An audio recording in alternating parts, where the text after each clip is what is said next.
from Hollywood, it's time now for... Johnny Dollar. Mr. Dollar, the investigator? That's right, insurance investigator. Yes, well, my name is Frank Skinner, Mr. Dollar. Yes? You see, my wife and I run the Sunny Dream Home up here in Buckland Center. Old folks' home it is. I see.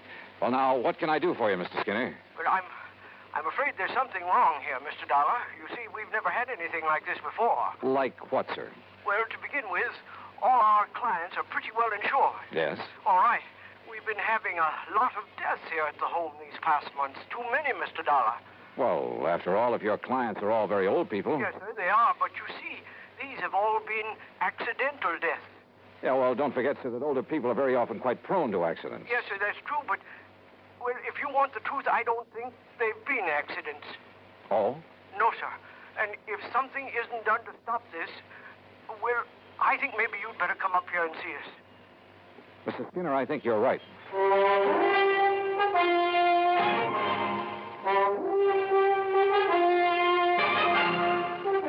Bob Bailey in the exciting adventures of the man with the action-packed expense account. America's fabulous freelance insurance investigator. Yours truly, Johnny Dollar.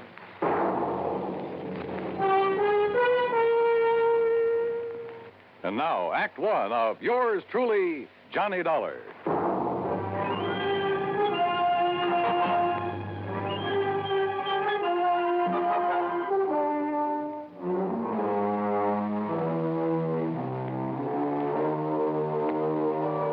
Expense account submitted by Special Investigator Johnny Dollar to the Universal Adjustment Bureau, Hartford, Connecticut.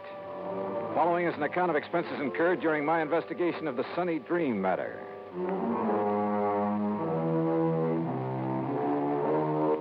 Expense account item 1, 10 cents for a phone call to Pat McCracken, my old friend and contact at Universal Adjustment Bureau. Oh, say, I'm glad you called, Johnny. Yeah, well, Pat, I just want you to know I won't be available for a couple of days. Oh, yes, you will. And it isn't because of any insurance matter. Yes, it is. What's happened is that I've just received a phone call that's aroused my curiosity. And, well, at any rate, any assignments you may have for me will have to wait until I get... That's where you're wrong, Johnny. I said we'll have to wait until... What? Just happens you have an assignment right now. As a matter of fact, I was just about to call you. Well, can't I wait a couple of days? Oh, no. Johnny, I want you to run over to Buckland Center. Huh? I think you heard me. The Sunny Dream Home for the Aged? That's right. How did you know? Never mind that. What's wrong over there that you know about? Oh, the number of deaths over there within the past few months have made our actuarial tables look like a big fat mistake. And the companies that have carried the insurance on them are getting a little worried. All separate companies, huh? Yeah, but they all cleared their policies through us, fortunately. Otherwise, we'd never have gotten wind of this. Anyway, I promised to send you over there. Any particular reason for thinking something's wrong, aside from the unusual number of deaths? Yes. What? The beneficiary of the policies that have had to be paid. Who? The Sunny Dream Home for the Aged.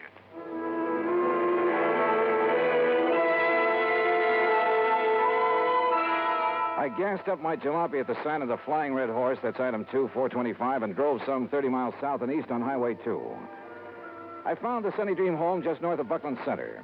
It consisted of a huge old frame house surrounded by trees and well-kept gardens.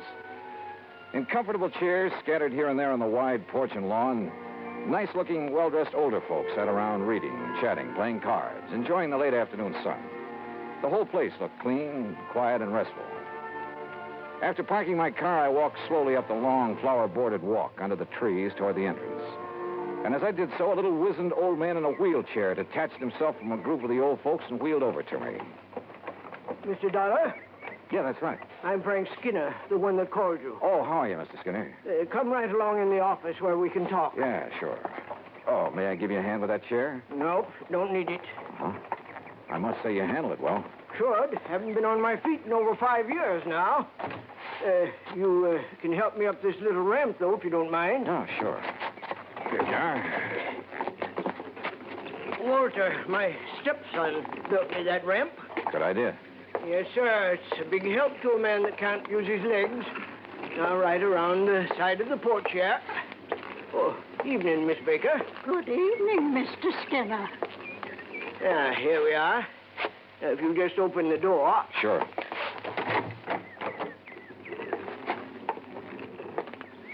You just sit down there, and I'll get right to the point. Okay, fine.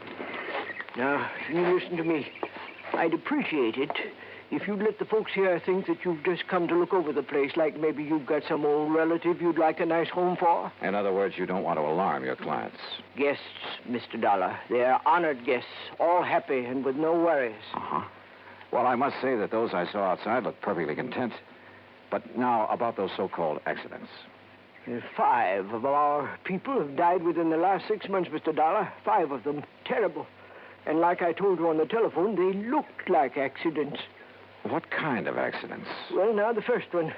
Well, maybe it was. That was old Miss Epp. Lived in the little guest cottage out back. What happened? Small fire. Must have started in the wastebasket or something by the time we got to her. Well, she'd suffocated. And I suppose Mr. Purley might have been accidental, too. Food poisoning it was. At least that's what the doctor called it. But nobody else got sick on all those canned peaches, Mr. Dollar. Who was the doctor? Oh, Doc Cherry from town. Of course, Mr. Purley was the only one that had 3 helpings of them. But my wife never had trouble with her canning before. Well, go on, Mr. Skinner. Well, old Miss Sharmley fell down the main stairs to the living. Look through the door there. You can see the stairs. Well, that's a long stairway for elderly folks. Then Miss Lizzie Bell. We called her Miss Lizzie Bell, though her real name was... What happened to her? She fell out the window of her bedroom. And, Mr. Dollar, she just wasn't strong enough to get her window open that wide. She was 94. Then poor old Miss Betzler, she fell down the stairs, too.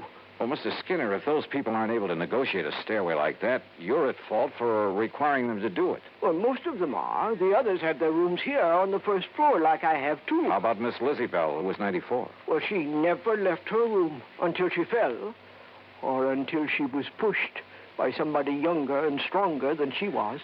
Well, unless you can prove something like that. I have to prove that those others were pushed down the stairs. Right so. You see, from what you've told me so far, Mr. Skinner, there's no reason to suspect those deaths weren't accidental. Even so many of them, all within a space of only 6 months. Unless, as I say, you can come up with some concrete evidence to indicate otherwise. All right, then. You can tell me this. Why did all those things happen late at night, when those poor old folks wouldn't have any reason to be up and around, when there wasn't anybody around who could help them, until it was too late? Well, so far as that's concerned... Why, sure. Folks have got to get up at night sometimes, one reason or another. But they all had their own private baths, and if they want anything from downstairs, like something to read or some hot milk, something like that, why, all they have to do is ring the push button in their room, and my wife gets it for them. We do that all the time. Where is your wife, by the way? Martha? Why, she's right... Right here, Frank. Who's this you're blabbing off your mouth to? Why, Martha, this is Mr. Johnny Dollar, insurance investigator. Investigator, huh? Well, you can march yourself right out of here. Oh, now, just a minute, Mrs. Skinner. Just a minute, nothing. You get out of here and leave us alone. Mrs. Skinner. And if you don't, I'll throw you out. And if you don't think I'm young and strong enough, then I'll show you. Strong enough to throw a little old lady out of a window? Or shove a couple of people downstairs? Get out. And now, Act 2 of yours truly, Johnny Dollar, and the Sunny Dream Matter.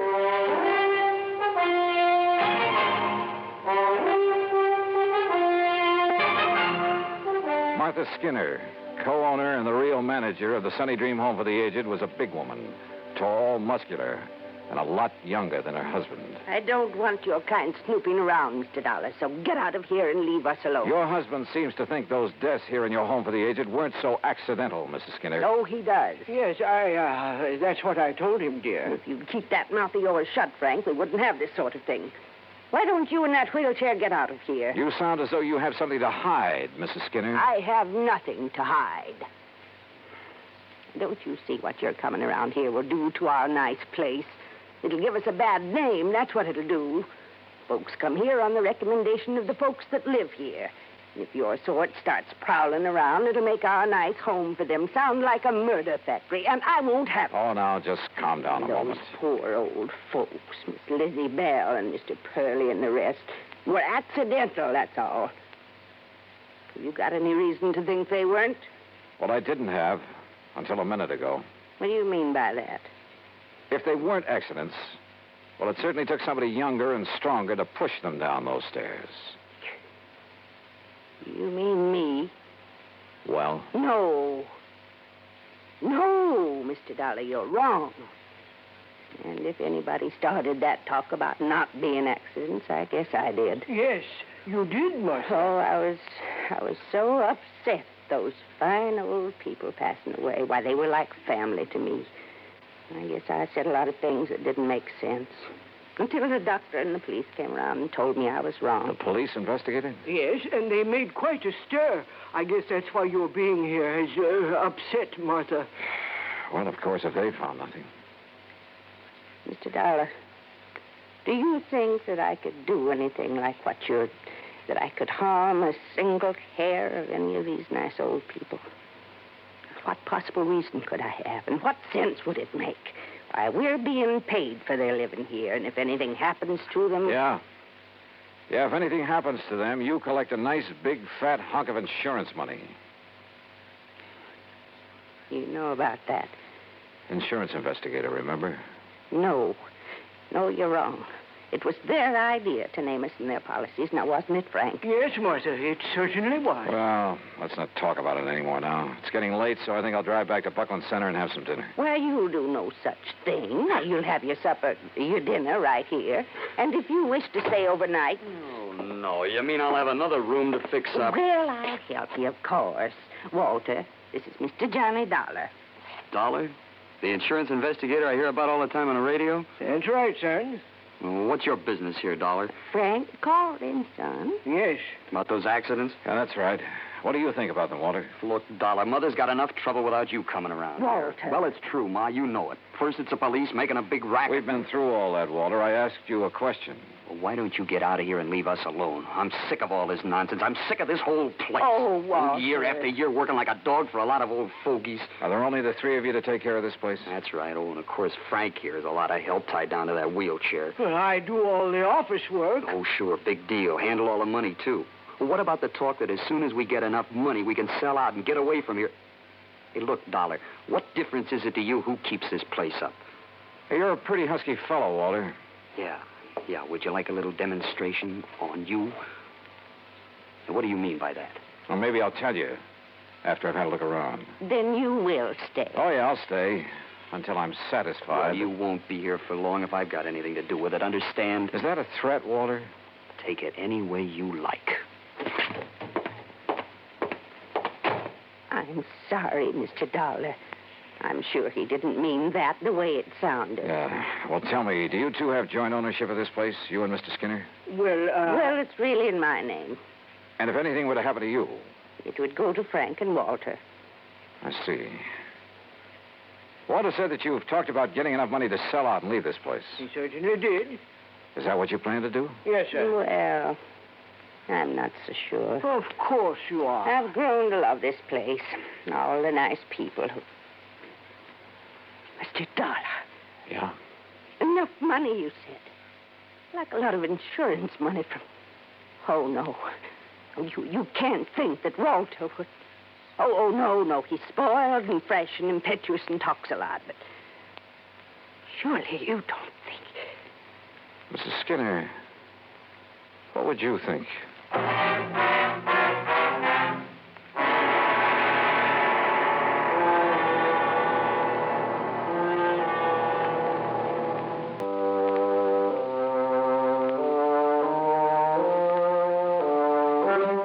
At dinner that evening, I made a point of chatting with as many guests of the Sunny Dream Home for the Aged as possible. Sweet old Mrs. Baker, who must have been in her 80s, pretty much summed things up as we talked together on the porch in the cool of the evening. You're all really kind of sorry for Walter, Mr. Dollar. Young man like that doesn't really have a place here among all of us old ones. Yeah, I wonder why he doesn't go out on his own then, Mrs. Baker. Because in spite of his brash, noisy way, he loves his mother, Martha. And since she has so much to do taking care of us, why, he just stays and helps her. Isn't she one of the loveliest people you ever met? Well, she certainly seems devoted to you folks. And she is. Makes us toe the line, bawls us out sometimes, just like a mother hen. But she's all heart. And Mr. Skinner? Very nice. Handles the business affairs of the home real good, too. It isn't generally known, but he's the one who gave us the idea of making out our insurance to the Sunny Dream. Oh? Of course, we never told Martha. Oh, there you are. Evening, Miss Baker. What a nice young man this is, Mr. Skinner.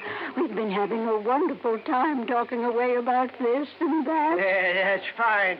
They make you a comfortable room upstairs, Mr. Dollar? Yeah. Right at the head of the stairs. Very comfortable. Good. Well, don't let me interrupt. I'd like to talk to you a minute if Mrs. Baker will excuse us. Why, of course. Thank you. And we'll talk again tomorrow, won't we? Sure, of course we will. Good night. Mr. Skinner, when was the last accident when someone fell down those long stairs? Huh? Why, that was Miss Betzler earlier this month. Why? Well, at the head of them, as I came out of my room, I found something that... Well, they were marks that looked to me as though they'd been made by some kind of struggle up there. Oh? And a tiny piece of cloth from a man's suit caught in a splinter on the newel post. Well, what are you going to do about it? Oh, just leave it there. Tomorrow I'll get somebody from the police laboratory over here to look at it. Uh-huh. Well, whoever suit that was must have a tear. Oh, no, not necessarily. It was really just a few threads that had been pulled out. But they might be the clue to a killer. I see. Well, good luck, Mr. Dollar. Yeah. Thanks. In my room, I waited until long after the big home was quiet and wondered if my hunch was going to pay off. Hunch? Sitting there on the porch talking with old Mrs. Baker, I'd suddenly remembered something Pat McCracken had told me in the very beginning. He had notified the home I was coming here to investigate. That meant he'd notified Frank Skinner. Could that have been why Skinner phoned me? To allay any suspicion the insurance companies might have? Yeah, I wondered. Finally, about midnight, I heard a noise at the head of the stairway. Quietly, I opened my door. And there at the top of the stairs, armed with a flashlight and standing solidly on his own 2 feet, was the man who said he was confined to a wheelchair. Well, Mr. Dollar. You won't find anything there, Mr. Skinner. Because there isn't anything. See? You lied to me. It got you up out of that phony wheelchair, didn't it? To see if you'd left some trace of your last murder, didn't it? Now listen, Dollar. Pretty rotten racket, Skinner. You and only you handle all the finances of this place. You persuaded the old folks to name you as beneficiary of their insurance policies. Then you proceeded to shove them down those stairs. Would you like to see how? Yes, Skinner. Then I'll show you. No, you don't.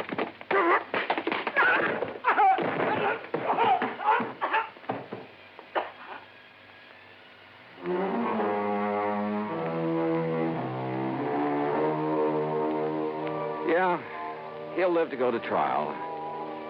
And whatever sentence they hand him will be much too short. The Sunny Dream home, well, I hope it'll be the quiet, peaceful place his wife wants it to be. Expense account total, including incidentals, $12 even. Yours truly, Johnny Dollar.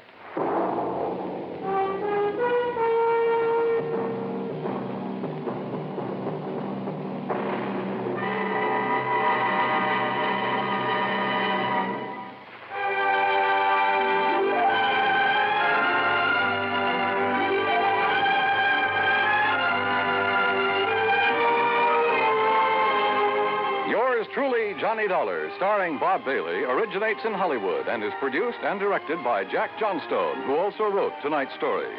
Heard in our cast were Virginia Gregg, Peggy Weber, Junius Matthews, Larry Dobkin, and Bert Holland. Be sure to join us next week, same time and station, for another exciting story of yours truly, Johnny Dollar.